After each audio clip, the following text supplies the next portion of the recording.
And it's extraordinary, isn't it, to think that a huge country of a population of 22 million and 3/4 of those have been affected by this crisis. It's absolutely astonishing. I mean, it's the vast majority of people. And of that number, both in Syria and in the surrounding countries, 6 million are children. And I mean, their lives have been torn apart by the conflict. I mean, they've lost loved ones, their homes, their education. And that's what the appeal is for, to help the people now in the circumstances that they're facing today. And I know that you've been to the region a lot, and you came back just 2 weeks ago. We've got some very heartbreaking pictures of, this is the refugee camp I think you went to visit in Lebanon near the town of Arsal. I mean, it looks freezing over there, doesn't it? And there's a winter storm there now. That's right. Absolutely. I mean, when I was there, we were just starting to deliver the winter jumpers and coats and hats that the children needed. But you know, when you hear that people have left Syria with just the clothes on their back, I mean, I thought that was just an expression, but it's literally true. And if they've left in summer, they're wearing summer clothes. And exactly, you can see what the conditions they're living in. I mean, it's absolutely flimsy, and you wouldn't want that for your own children.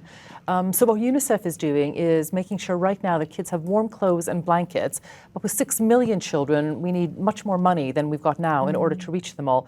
So we want to keep them alive and healthy through the winter, but also help them to kind of get over the trauma and get back into schooling as well. A lot of refugees say they think the rest of the world has forgotten about them. Do you agree with that? Because of course we see Syria on the TV screens quite a lot. People get on with their lives. You forget that it's happening, or you think, well, my money won't make any difference. I think sometimes people do think, well, it's a big problem. It's over there. I can't do anything to solve it. But actually, you can make a really big difference. So, for example, in terms of this appeal, if people text WARM, W-A-R-M, to 70111, they can donate just £5, and that will help a child get a warm jumper and coat and a blanket, which is going to keep them warm through the winter. Obviously, longer term, we want the conflict to stop, but we need to make sure that kids are alive and healthy and getting the support they need right now. We also hear today there's a problem with food, that starvation, it could be one of the big killers as well, which again is an extraordinary thing to think about. No, it is, and absolutely, you know, for so many of the children that I met, like there was a boy, Akram, 10. I mean, he remembered being in Syria, you know, going to school, coming home for a meal. I mean, living a life that you and I would absolutely recognize. And he was kind of ripped away from that and living in this shabby, you know, tent, absolutely freezing, having very little food. And there's real concerns for little kids getting malnutrition, just not having enough or the right food to eat.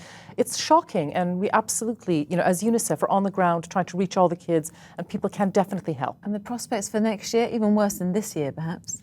Well, the longer the conflict goes on and the longer people are living outside of the country in these makeshift conditions, the worse things get for them. So obviously we want to help them now to make sure that for these kids, they are still having a childhood. Okay.